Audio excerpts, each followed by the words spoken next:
why the managerialist state will fail. Continuing on with our notes. Of note too, if we couple that with the fact that in many universities within the West, that more than 60% of the student body is primarily comprised of females, with the trajectory of current trends indicating that by 2025 this number shall rise to 70%. Females are now outperforming men academically, and with discriminatory quota practices in employment positions, males and exactly white males are losing socioeconomic viability and net share. This has a skewing effect on males as the general evolutionary and biological tendency of the species, which we have not evolved out of, ensures that females tend to judge potential mates on socioeconomic and potential resource-providing terms. This typically is unconscious in the way it acts upon the psychology of the individual, and hence, if women possess the greater share of high-earning positions and are wresting more financial and economic control from males, then this will logically lead to the obsolescence of the family unit. Females will not need males or females due to innate biological and evolutionary patterns of reproductive behaviour, will become less interested in males as a long-term companion or reproductive asset. Males will be rendered useless without need and obsolete beyond casual sexual partners for high-earning yet childless females. We must recall that males are hardwired biologically to act as providers and protectors, and if that is irreparably broken, then the male loses all sense of purpose within both his life and the society in general. This due to the physically dominant and naturally aggressive advantage that males still nominally possess, unless total feminization sets in, of course, will result in the destruction of society by resentful, lonely, broken beyond all hope, and mentally disturbed men. As the ancient yet wise African adage goes, quote, "The child who is not embraced by the village will burn it down to feel its warmth." We are now drifting into eruptively dangerous and volatile times, fraught with the sense of unpredictability, with the only one predictable outcome being that society is definitely going to erupt into barbarism and bloodshed between now and 2050, even with the managerial state actively eradicating and impairing a large section of the dwindling white male population. It is a simple extrapolation of the social circumstances we find ourselves nestled within, taken to their logical conclusion by linear projection of the trend line. There is no escaping the startling and imperial truth of it all.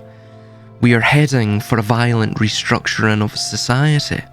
A century of bestial and barbaric brutalism shall thence ensue to balance the now imbalanced scales. However, digressing back to our point on fentanyl, as can be seen, drugs is also a way in which the federal government may exercise control or curtailment of the populace in the interim, prior to the totalizing end of America. Again, the primary motivation of the manager or bureaucrat is to autistically ensure that the organisation or power structure can maintain itself, become more efficient in doing so, and maim or murder all potential opponents that may compete against their position of power now or in the future. Thus, this is how a government, more times than not, throughout history will become murderous and tyrannical against its own people. It seeks to maintain itself ad infinitum, and though it may state otherwise, it will always be a government for the bureaucrat and by the bureaucrat, with them only describing themselves as "we the people," as Pelosi has mentioned on numerous occasions, and hence this implies that it is their government and their government alone. They are the people, and all others out with their political or clique-ridden circle is a dehumanized economic unit. Additionally, as we saw with the Western control over China, vis-a-vis the introduction of opium, to break the back of the lucrative tea trade monopoly that Qing China held and its vast silver reserves that it had accumulated from the rest of the world, it destroyed the workforce and manpower of China, and a century of humiliation ensued following 2 opium wars conducted by primarily the British Empire at the behest of the Sassoon family, who were at the helm of the said weaponized opium trade into China. The Sassoons, interestingly, were Iraqi Asiatics. Comparative to this, in our current era, we find that the Sackler family, or of Asiatic descent as well, are at the helm of the Oxycontin and oxycodone, opioid-derived drug that results in the death of over 100,000 Americans per year, due to overprescribing of this drug by doctors who, incidentally, profit from prescribing such a drug. No conflict of interest there. The Sackler family produced this heroin in pill form in primarily China through their subsidiary company, Mundi Pharma, and having gained in the region of $1 billion in profits peddling oxycodone and murdering 100,000 Americans per year in the process. As you can bear witness to, some things never change. They simply become sort of inversely ironic. Quote, "I prefer the old Adam of strife and carnage to the new Prometheus of peace and human rights. Better a world torn apart by Husseins and Gaddafis. Better a war to the knife between the PLO and the Likud party, between Zulus and Afrikaners, than a world run by George Balls and Dag Hammarskjölds. Because a world made safe for democracy is a world in which no one dares to raise his voice for fear that mummy will put you away someplace where you can be re-educated." Unquote. Effectiveness and efficiency are concepts that lead wholly to a type of human existence where coaxing people into predictable patterns of behaviour through social engineering, coercion, and outright force, and this is an integral aspect of the managerialist system. Due to the fact that this has become a discernible and valued aptitude within the system, the nudging of individuals into these predictable patterns of behaviour, more so than the emerging useless class of the service sector in lieu of the AI revolution, and has become central to the basic operations of this system, then managers have acquired a disproportionate amount of authority and power within this governmental and social system. Indeed, this brings into being an implicit value judgment that defines the hierarchy and its nature, with the most illustrious academic degrees being those that pertain to managerialist professions, such as economics and business administration. However, McIntyre further instantiates that he does not believe that the layers of management are necessary, nor do they produce the promised levels of efficiency and effectiveness that they claim to produce. Of course, I don't think McIntyre fully understands, or perhaps he does, the true definition within the managerialist scope of imagination within their mindset of the definition of effectiveness and efficiency.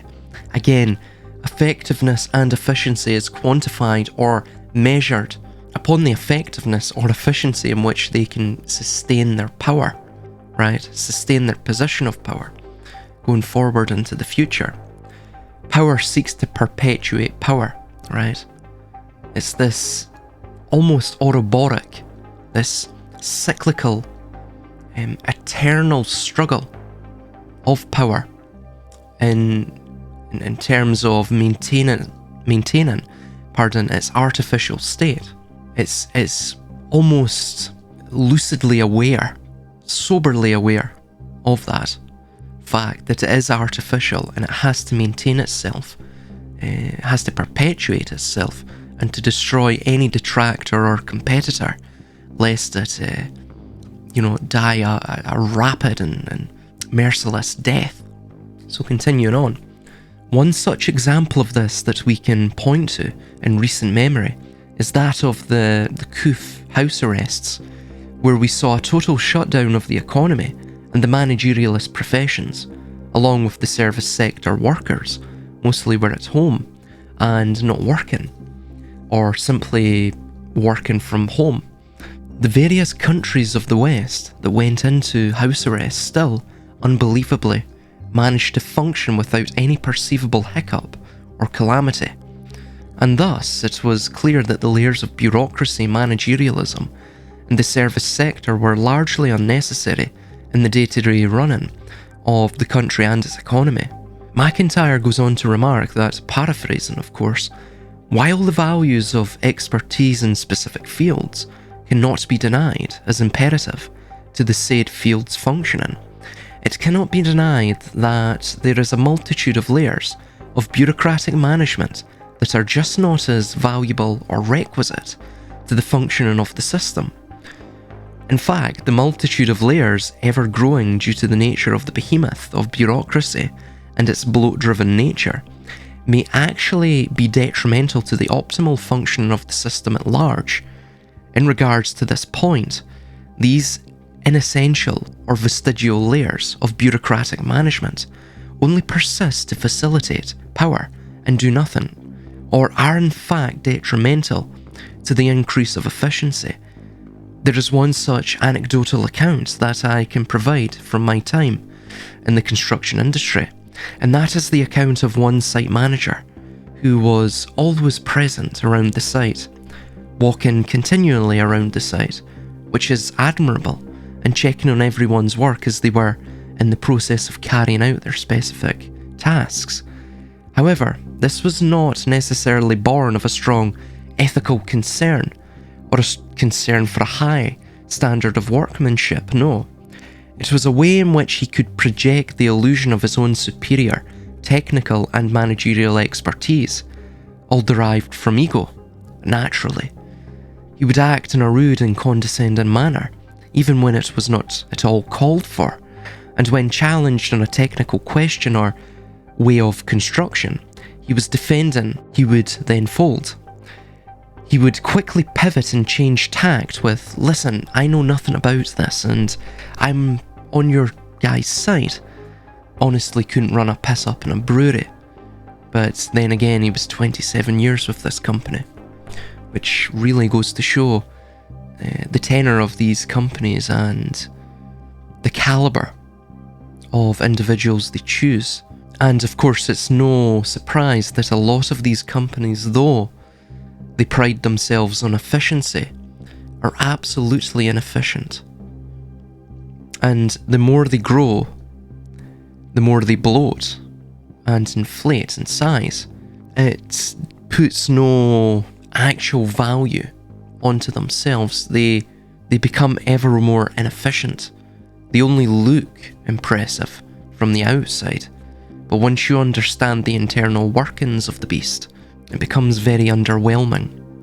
Moreover, the stringent and utterly unnecessary bureaucratic layers of management or managerial control, planning and licensure leads to the ironic destination of inefficiency and wastefulness. I believe due to the nature of the human condition, man always seeks personal power and profit, and the projection of that. Thus, efficiency is always relegated to a mere disguise for the facilitation of that primary and instinctual end of power and profit, with managerialists, like the low-level individual I mentioned previously, often act in a totalitarian, tyrannical and egomaniacal way that feels out of touch from reality and disingenuous. On the latter points, we shall elaborate upon them more in due course.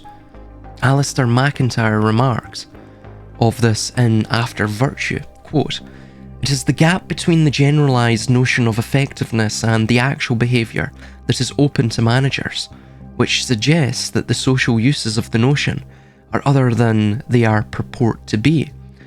The notion is used to sustain and extend the authority and power of managers is, of course, not in question, but its use in connection with those tasks derived from the belief that managerial and authority are justified because managers possess an ability to put skills and knowledge to work in the service of achieving certain ends. But what if effectiveness is part of the masquerade of social control rather than a reality? What if effectiveness were a quality widely imputed to managers and bureaucrats, both by themselves and others, but in fact a quality which rarely exists apart from this imputation? What would it be like if social control were indeed a masquerade?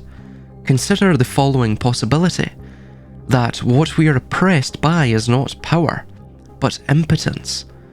That one key reason why the presidents of large corporations do not, as some radical critics believe, control the United States is that they do not even succeed in controlling their own corporations. That all too often, when imputed organisational skill and power are deployed, and the desired effect follows, all we have witnessed is the same kind of sequence as that to be observed when a clergyman is fortunate enough to pray for rain just before the unpredicted end of a drought. That the levers of power, one of the managerial expertise's own key metaphors, produce effects unsystematically and too often only coincidentally related to the effects of which their users boast, unquote. And to end off these notes with a quote by Aristotle: everything pushed to its natural extension will destroy itself through its own strength. Thank you, and we will see you back here again for the next installment of Why the Managerialist State Will Fail. Be sure to like, share, subscribe, and comment as well. It helps in terms of the algorithmic reach of this video. And if you got any value from this video, then please do consider supporting me on Patreon, or consider donating via PayPal, or simply just buying my books. That helps a great deal as well. And I hope you took value from this video. It is very much appreciated. To all the kind patrons as well out there, I really appreciate it, and these videos wouldn't be possible without your support. So again, I thank you. And until next time, may fortune favour you in all you endeavour to do justly within this world.